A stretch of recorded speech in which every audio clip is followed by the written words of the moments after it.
Laka alian ngan big dot na kinakado tuboy anu nagpumtiang petule katsalul hausiang tu boy panadot na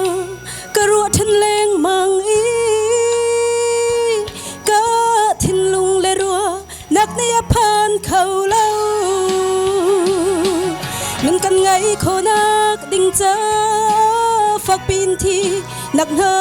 tur kadam nak cha tuk level nak na hi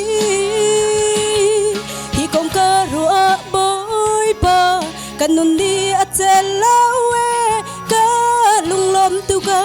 mitirel bang zure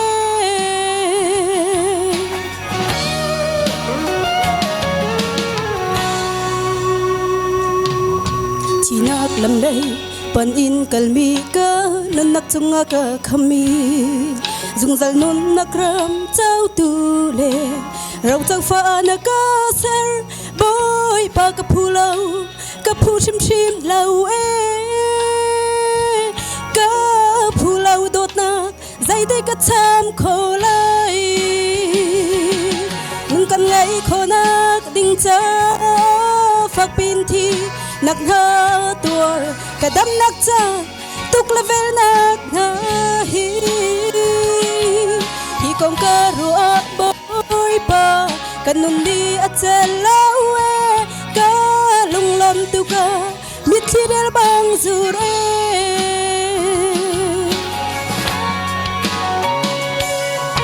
ka tharau kham tulong silau ka taksa cha ka hermi thil zai zong te a tuan vau la tu le a ke kil kam tu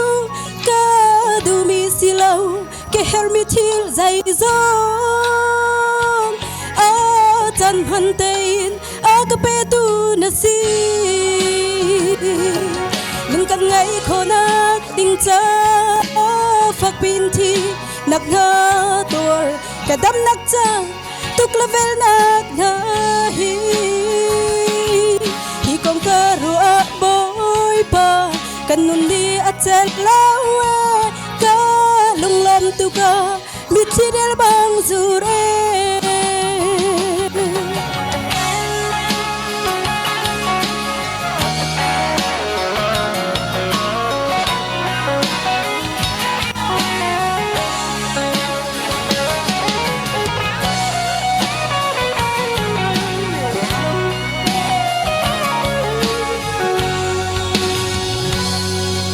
naka dot bang dot ve kan du na in dot jevel kan thiam lo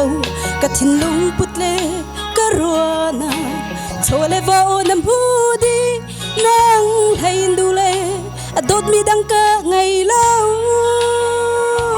kan dot peng kau lai lai a kanun be han tia nun kan ngai khonak ding cha phak pin thi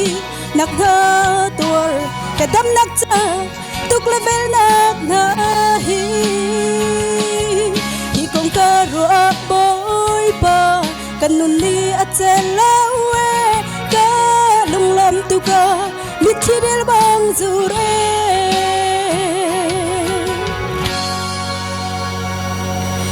kong ka ruwa boy pa kanun ni atsel lawe tu ka mitirel bang zure